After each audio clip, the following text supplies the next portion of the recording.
سلطان نے حیران ہو کر اس سے پوچھا کہ اس کا 1 پاؤں بھی نہیں ہے، پھر بھی اس کی قیمت اتنی زیادہ کیوں بتا رہے ہو؟ تو وہ شخص بولا کہ جب میں چکوروں کا شکار کرنے جاتا ہوں تو یہ چکور بھی شکار پر ساتھ لے جاتا ہوں، وہاں جال کے ساتھ اسے باندھ لیتا ہوں تو یہ بہت عجیب سی آوازیں نکالتا ہے اور دوسرے چکوروں کو بلاتا ہے، اس کی آوازیں سن کر بہت سے چکور آ جاتے ہیں اور میں انہیں پکڑ لیتا ہوں۔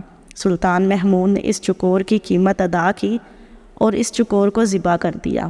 اس شخص نے پوچھا کہ اتنی قیمت دینے کے باوجود اس کو کیوں ذبح کیا؟ تو سلطان نے اس پر تاریخی الفاظ کہے اور کہا جو دوسروں کی دلالی کے لیے اپنوں سے غداری کرے اس کا یہی انجام ہونا چاہیے۔ یہی سلوک اپنے ملک کی باغ دوڑ سنبھالنے والوں کے ساتھ بھی کرنا چاہیے۔ جو بھی غیروں سے مل کر ملک پاکستان سے غداری کرے اسے اڑا دینا چاہیے۔